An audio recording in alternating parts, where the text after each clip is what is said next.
Bagaimana melakukan supervisi akademik? Kali ini saya akan melakukan supervisi akademik berbasis coaching.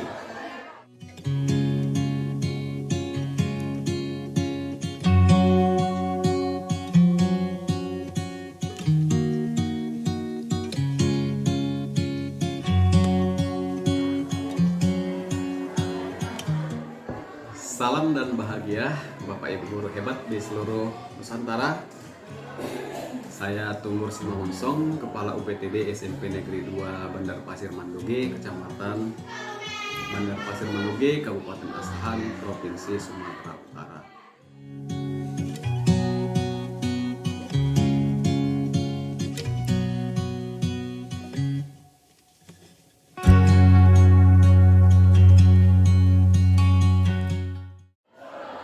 Kali ini saya akan melakukan supervisi akademik berbasis coaching kepada guru-guru saya di sekolah. Adapun langkah-langkah yang akan saya lakukan, yang pertama itu adalah melakukan pra-supervisi, di mana saya akan mendiskusikan rubrik penilaian percakapan kepada guru saya, menanyakan kesiapan belajar dan juga kesiapan perangkat ajarnya.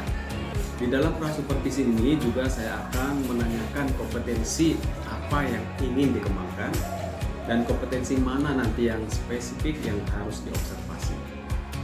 Kemudian menanyakan indikator dari tujuan pembelajaran yang disupervisi. Di dalam kelas saya akan mencatat yang terlihat dan terdengar pada saat rekan atau guru saya melakukan pembelajaran. Kemudian bebas dari penilaian dan asumsi, dan saya akan fokus pada area yang dikembangkan yang saya tanyakan ketika melakukan tanya jawab di pra-observasi.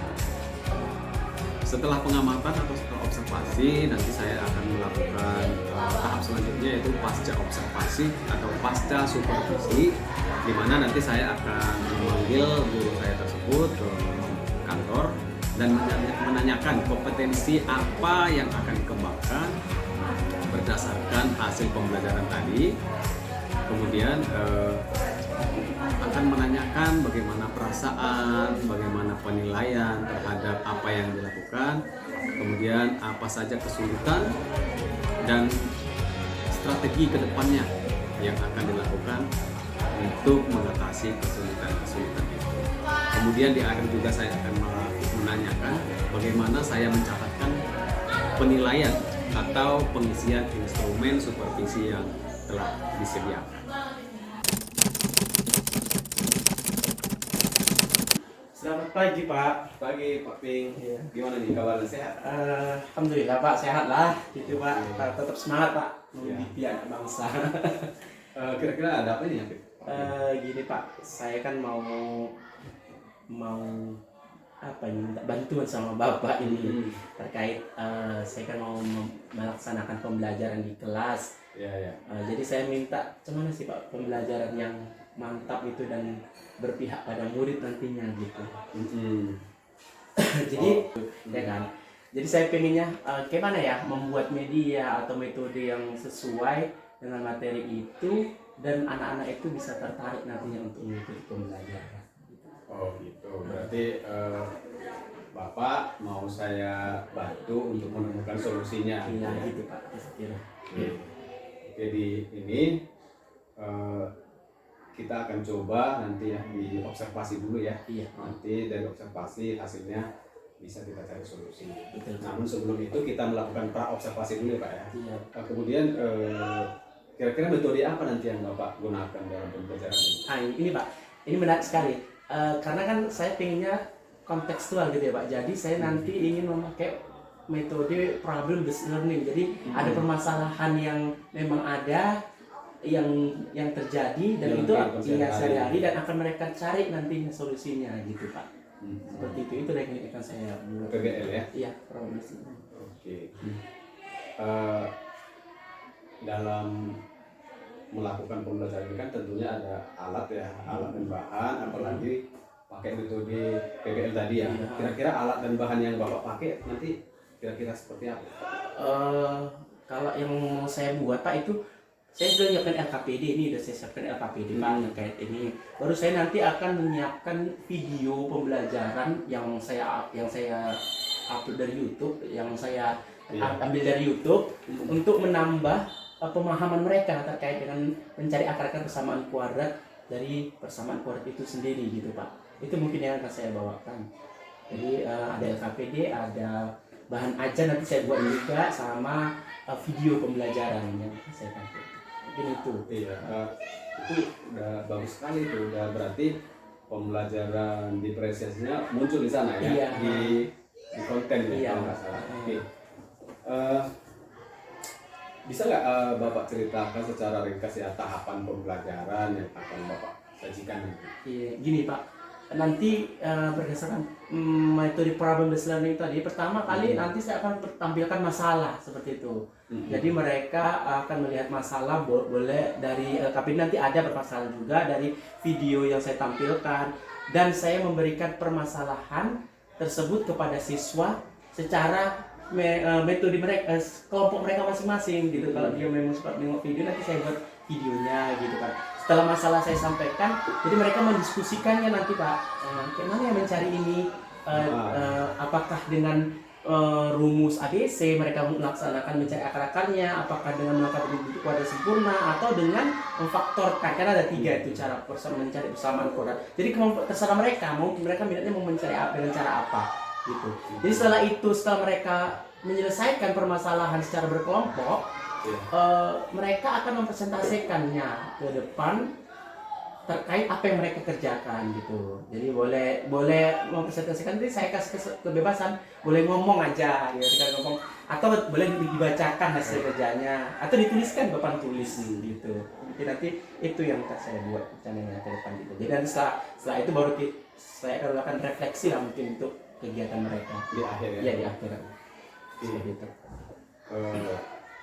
Luar biasa ya kalau jadi penasaran mau lihat prosesnya nanti di kelas.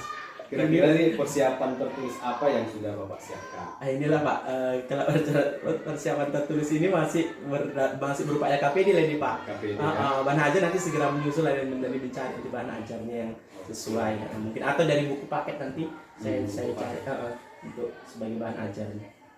Bahan ajar kan bisa juga ada yang bahan ajar tayang ya, bisa ditampilkan. PPT ya, fokus ya. Saya coba buat di PPT juga. Kira-kira ini menurut pengalaman Bapak ya, materi yang paling sulit oleh siswa itu kira-kira di mana ya? Untuk kompetensi ini Pak, mereka lebih memfaktorkan itu agak susah Pak, dengan metode memfaktorkan gitu. Karena metode memfaktorkan ini mereka harus mampu memahami atau mampu menguasai konsep dari memfaktorkan itu sendiri. Artinya kalau dia dikalikan hasilnya C, kalau dia dijumlahkan hasilnya D gitu. Karena persamaan bentuk umumnya kan AX kuadrat tambah BX tambah C. Jadi orang itu harus memahami bahwasanya kalau dua akar persamaan itu jika dikalikan dia hasilnya C dan dijumlahkan itu sendiri. Artinya kalau dia dikalikan hasilnya C, kalau dia dijumlahkan hasilnya D gitu. Karena persamaan bentuk umumnya kan AX kuadrat tambah BX tambah C. Jadi orang itu harus memahami bahwasanya kalau dua akar persamaan itu jika dikalikan dia hasilnya C dan dijumlahkan dia hasilnya dari B itu tadi gitu. Jadi harus memahami mereka dua bilangan, mereka harus mencari. Artinya mereka juga harus tahu KPK dan FEB dari dua bilangan itu tadi gitu Pak. Kira-kira itu kan agak sulit di situ ya. Iya. Kira-kira kompetensi yang dimiliki siswa setelah mengikuti pembelajaran ini, materi ini, kira-kira apa nanti yang diharapkan? Ya, saya harapnya dengan setelah siswa memahami cara mencari akar-akar persamaan kuadrat di dalam dunia nyata mereka akan menerapkannya gitu Pak. Untuk menerapkannya di dalam dunia nyatanya, bahwasanya rupanya persamaan kuadrat itu ada untuk diterapkan di dunia nyata seperti itu. Contohnya itu Pak. Contohnya gini, nanti saya akan buat permasalahan itu tadi kontekstualnya terkait mengukur lapangan Pak, lapangan. Lapangan itu selama ini kan kita hanya mengetahui apa luas lapangan itu atau volume lapangan itu kan hanya pakai rumus luas itu panjang kali lebar, sementara volume itu panjang kali lebar kali tinggi gitu. Jadi nanti saya akan mencari luasnya saja yang saya kasih tahu. Oh. Mereka sendiri akan mencari luas dan panjangnya. Jadi di situ nanti luasnya saya kasih tahu dalam bentuk persamaan kuadrat. Ya gitu ya. Dalam bentuk persamaan kuadrat luasnya. Jadi mereka nanti akan mencari panjang dan lebarnya secara sendiri gitu. Panjang dan lebarnya itu kan berarti x-nya akar persamaan kuadratnya gitu. Itu aplikasinya ya. Iya, iya, gitu. Apa ini kira-kira yang mendapat perhatian khusus pada pembelajaran nanti? Kayaknya ya kalau mendapat perhatian khusus itu mereka terkait pemahaman dari konsep itu sendiri Pak. Konsep itu sendiri kan ini di persamaan kuadrat ini di ke SMP baru perdana ini. Perdana ya. Khusus di SD belum ada kira-kira? Belum ada Pak. Ini perdana di SMP itu persamaan kuadrat. Jadi mereka juga harus memahami dulu lah konsep persamaan kuadrat tadi, bahwa bentuk umumnya juga mereka harus pahami. Terus cara-cara mengerjakannya itu kan harus mereka pahami, ada 3 cara. Boleh jadi tidak hanya dengan memfaktorkan, boleh dia dengan melengkapi bentuk kuadrat sempurna, boleh juga dengan rumus ABC. Jadi ada 3 cara. Jadi mereka harus pahami itu juga dulu, karena tidak harus mereka kerjakan secara 3-3, adalah hasilnya juga sama kan gitu. Jadi mereka harus memahami itu dulu. Boleh dengan ini, boleh ini dengan ini gitu. Iya, berarti perhatian khusus pemahaman konsep itu dulu ya, supaya bisa melanjut ke tahap berikutnya. Oke, baik. Nah, nanti kan saya akan melihat ya, jadi penasaran juga ini mau melihat, pasti seru ini pembelajarannya. Kira-kira nih Bapak ingin saya membantu mengembangkan kompetensi yang mana? Jadi Pak, terkait selama ini kan membuat kompetensi kayak bahan ajar, kayak video pembelajaran, itu kan selama ini masih ya copy paste lah dari YouTube atau dari internet gitu. Jadi sepertinya itu yang saya tertarik untuk membuat bahan ajar atau media pembelajaran itu yang benar-benar saya buat sendiri gitu, dari pembelajaran yang saya lakukan nantinya gitu. Pembuatan atau penggunaan media pembelajaran lah ya, pembelajaran. Kira-kira nih nanti kan di dalam pembelajaran pasti ada tahapan-tahapan ya. Kira-kira bagian yang mana nanti yang akan saya amati? Bisa setiap langkah itu Pak. Jadi iya biar nanti setelah kegiatan ini bisa Bapak evaluasi juga. Jadi setiap langkah, misalnya kegiatan pembukaan intinya dari problem based learning itu runtutannya apakah sudah sesuai atau gimana gitu. Terus di terakhir mungkin di kegiatan penutup juga mungkin seperti itu.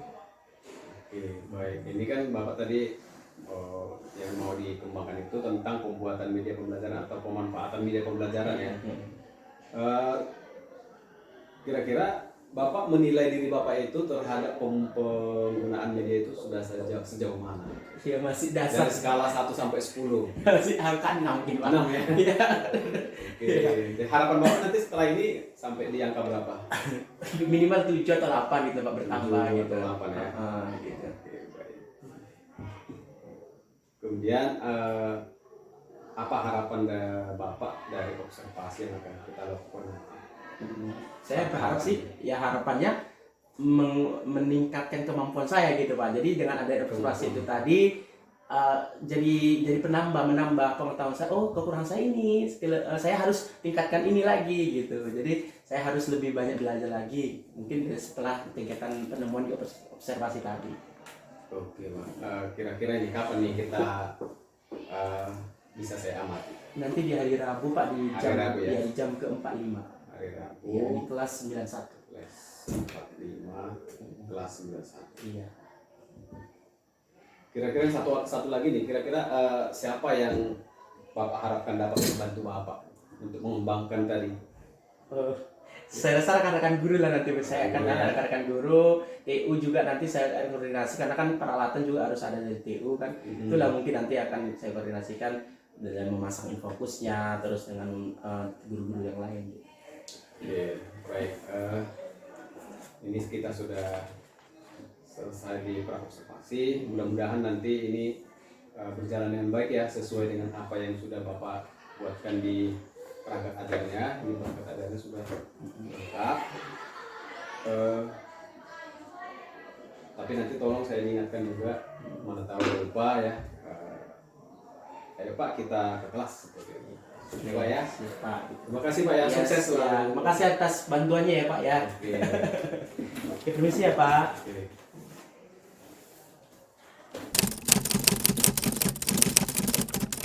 Assalamualaikum warahmatullahi wabarakatuh.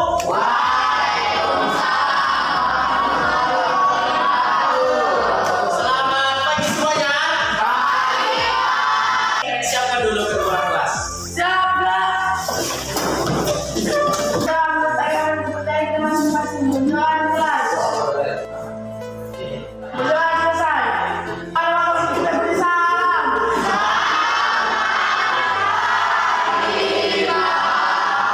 tadi yang nggak datang? Siapa ya? Al-Fauzi dan Andi. Oke, pada pagi hari ini kita akan mempelajari tentang bangun ruang senjata, yaitu luas permukaan kubus. Ya, tentang materi luas permukaan kubus. Ya.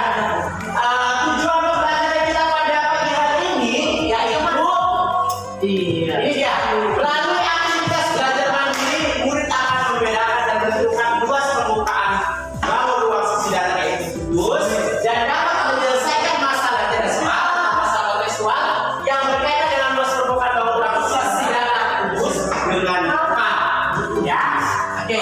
Sebelum kita memahami ini luas permukaan kubus, ada yang tahu tentang kubus? Ya, ya Pak, yang mana kubus? Oke, sebelumnya silakan tonton.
Luas dari seluruh jari-jari kubus ini adalah namanya luas permukaan kubus, ya, atau luas permukaan. Kalau ini kubus dibelah, juga luas permukaan kubus. Atau kalau dalam bentuk nyatanya ini ada kubus, ya, kan ada berapa sisi ini? Ada berapa sisinya?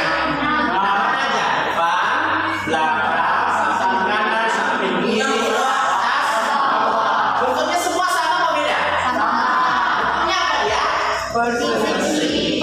Ya, karena memiliki sisi yang sama. Kira-kira sampai sini paham? Paham ya? Paham ya? Oke. Sekarang kamu sudah paham, Bapak akan memberikan LKPD yang harus kamu jawab.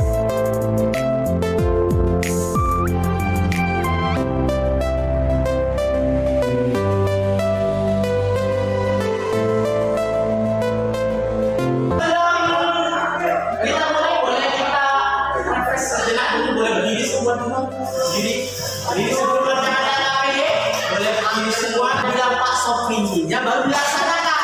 Kalau yang tidak ada, jangan dilaksanakan. Paham? Oke. Pak Sofi minta tepuk sekali. Pak Sofi minta tepuk dua kali. Pak Sofi minta tepuk dua kali. Tepuk sekali. Masih ada konsentrasi. Sekali, ya, harus konsentrasi. Pak Sofi minta tepuk sekali. Pak Sofi minta tepuk dua kali.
Iya. Oke, kasih tepuk tangan dulu untuk kelompok dua.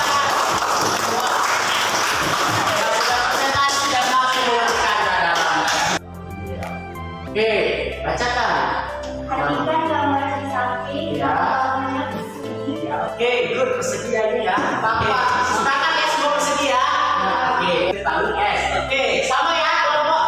Oke, kelompok 45 S juga ya. Oke. Terus, kita enggak luasnya.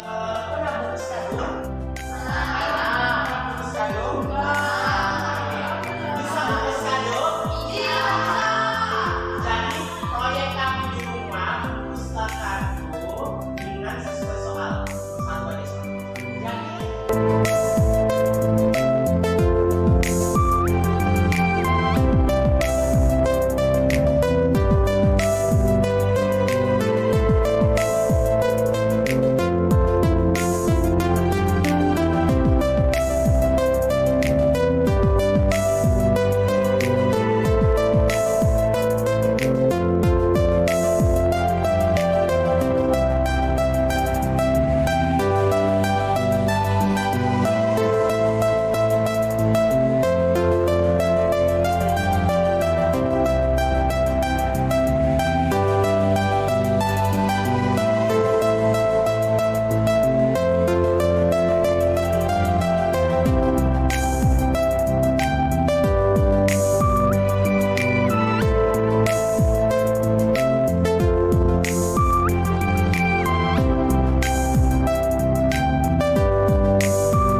Selamat sudah melaksanakan Iya. pembelajaran yang baik, luar biasa tadi, luar biasa semangatnya pembelajarannya, enak menyenangkan ya, siswanya juga aktif tadi saya perhatikan selama 2 jam pelajaran penuh ya yang saya amati tadi. Jadi untuk kita refleksi sejenak ya Pak ya terkait dengan pembelajaran Bapak tadi, kira-kira nih gimana nih perasaan Bapak waktu mengajar tadi? Perasaannya lega Pak, lega gitu. Lega ya? Karena pembelajaran ini kan sudah kita rencanakan gitu ya nanti. Jadi ada semacam ilmu yang saya dapat. Jadi saya merasa yang saya ajarkan ini sudah sesuai dengan yang kita rencanakan kemarin itu. Gitu. Walaupun ada sih juga yang harus perlu kita perbaiki juga nanti. Oke. Kira-kira nih kenapa Bapak menilai seperti itu? Ya, kalau saya karena gini Pak, terkait waktu kita melaksanakan pembelajaran tadinya di kelas, selama ini kan ada juga siswa yang nggak antusias untuk mengikuti pembelajaran gitu ya kan. Dengan metode ini antusiasnya itu berkurang, minimal berkurang, tidak semuanya sih, memang tidak semuanya saya akui itu, Yeah. tapi minimal berkurang dari sebelumnya dengan sebelum melakukan kegiatan pembelajaran seperti ini. Gitu, Pak. Kira-kira ada nggak yang kurang puas dari pembelajaran tadi? Ada Pak, Ada di mana kira-kira yang nggak puas? Karena gini ya Pak, pembelajar tadi saya bilang antusias siswa itu, kemauan siswa itu ada aja satu dua siswa itu yang kurang fokus atau nggak perhatian untuk mengikuti pembelajaran. Mungkin karena mungkin saya nggak terlalu ke dianya atau gimana itu saya nggak terlalu, tapi ada juga yang walaupun yang ada antusias semangat itu, ada yang presentasi, ada yang semangat untuk menjelaskan materi, tapi ada satu kelompok itu di dalam kelompok pasti ada yang satu dua itu udah ikut aja gitu, nggak kurang berminat gitu. Oke, tadi memang ada juga sih ya beberapa orang yang mungkin sebentar aja hilang konsentrasinya. Iya. Itu biasa nih seperti itu. Kemudian gini Pak, bagaimana perkiraan penilaian Bapak ya tentang pembelajaran tadi? Kalau dari skala sampai 10, kira-kira Bapak berapa performa ke-9 gitu. Oh, udah lama juga ya. Iya, Oke, ke-9 itu. luar biasa kan. Berarti sudah meningkat ya dari Iya, perkiraan dari kita yang berarti ini udah pra supervisi. Iya. Oke. Kalau siswanya gimana? Kalau siswanya sudah mulai lah Pak kemauannya itu. Dan saya bilang tadi kan kalau selama ini kan siswa itu kurang semangat, tapi dengan ada pembelajaran siswa tadi itu sudah mulai bersemangat walaupun ada satu dua siswa yang kurang yang tidak ikut antusias dalam kegiatan pembelajaran tadi. Kelihatan tadi ya, mayoritas ya sudah aktif dan kemudian kira-kira ada nggak kesulitan yang Bapak hadapi dari terutama di Bapak sendiri? Kalau kesulitan yang saya hadapi tadi Pak ketika pembelajaran karena banyaknya media atau konten yang saya buat itu jadi harus saya ekstra artinya kesini harus saya buat saya jelaskan kesini yang minat dia nengok video kalau yang kesini nanti yang dia hobi yang baca saya jadi itu waktu saya harus ke situ-situ jadi agak terbengkalai agak banyak gitu membutuhkan waktu untuk kesitunya gitu Pak. Oke, terkait pembelajaran berdiferensiasi Iya, ya. jadi agak Yang kemarin Bapak di situ masih kurang Iya. dalam menggunakan media ya. Iya. Tapi sekarang setelah mampu menggunakan media, tinggal sedikit lagi kekurangannya kesulitannya. Iya. Karena banyaknya kebutuhan belajar Iya. di situ. Waktunya harus disesuaikan lah. Oke. Kira-kira nanti untuk mengatasi hal-hal yang seperti ini seperti apa? Rencana Buatlah, Pak? buatlah perencanaan yang memang betul-betul waktunya itu terukur dengan jelas. Karena kan udah jadi kejadian seperti ini ya Pak. Jadi selama ini mungkin kalau kegiatan pas menayangkan konten itu sekian menit kita tambah lah mungkin di menitnya nanti ditambah. Terus ketika presentasi mereka kan ini menitnya sekian kita tambah lagi. Mungkin sih itu Pak. Itu waktunya nanti juga ditambahkan di perencanaan. Dia akan merevisi ya. Iya. Terkait alokasi waktu penempatan media. Nah, memang tadi boleh saya menyampaikan hasil pengamatan Oh saya. boleh Pak, dengan senang hati berarti biar nambah ilmu Iya, saya gitu. kita akan sama-sama berkolaborasi supaya Bapak bisa lebih menggunakan. Tadi sudah banyak yang baik tadi ya. Bapak sudah membuat pembelajaran berdiferensiasi, memilih murid, siapa yang gaya belajarnya visual, Bapak sudah menampilkan video dan juga yang lain sudah bagus di sana saya lihat. Cuma ada satu hal tadi yang masih belum muncul di pembelajaran Bapak itu ya. Ketika anak-anak itu mulai resah ya, mulai bosan ada satu dua orang sih. Pembelajaran KST-nya belum kuat di sana ya. Memang Bapak tadi sudah buat SPK di awal gitu. Tapi di akhir-akhir itu mereka jadi ada yang satu dua orang saya perhatikan itu mengganggu temannya di belakang. Jadi mungkin itu yang kedepannya Bapak kembangkan pembelajaran dari sisi sosialnya. Gimana Bapak mendengar hal ini? Iya, memang itu saya akui juga Pak. Karena saya dengan banyaknya kegiatan yang saya lakukan tadi di situ, jadi memang untuk mengarah ke situ, mengontrol ke situ itu belum nggak sepenuhnya gitu. Jadi memang kebutuhan yang siswa yang seperti itu belum terpenuhi semuanya gitu kan. Mungkin dia yang kinestetik gitu anaknya itu Pak di situ. Memang siapa itu kinestetik dia Pak. Jadi karena banyak waktu tadi tersita waktu kemarin ke kegiatan yang lain, jadi ke situ nggak terfokus ke situ. Jadi mungkin kedepannya Pak saya akan perbaiki. Tapi terima kasih Pak udah diingatkan. Artinya itulah kelemahan saya. Jadi mungkin bisa jadi bahan masukan refleksi saya nanti kedepannya supaya nggak terjadi seperti itu lagi. Gitu. Oke, baik, luar biasa ya Pak. Terakhir nih Pak, ini kan kita ada instrumen ya, supervisi. Menurut Bapak gimana saya mencatatkan nilai performa Bapak tadi dalam pembelajaran? Oh, sesuai dengan apa yang Bapak lihat aja tadi. Sepertinya apakah memang saya layak untuk dibuat nilai yang tinggi ya saya terima. Kalau enggak ya harus dibuatlah saya terima karena itu jadi bahan timbang saja. Nanti kedepannya saya akan perbaikinya, dari mananya saya akan perbaikinya. Gitu Pak. Oke, baik, terima kasih Pak Sopini. Ya sama-sama Pak. Sudah memberikan waktunya dan juga perhatiannya. Mudah-mudahan nanti di pembelajaran berikutnya lebih mantap lagi, gitu ya. Terima kasih Pak. Ya Pak ya. Ya sama-sama Pak. Saya gini ya Pak ya. Oke, silakan Pak. Demikian supervisi akademik berbasis coaching yang telah saya lakukan kepada guru-guru saya di sekolah.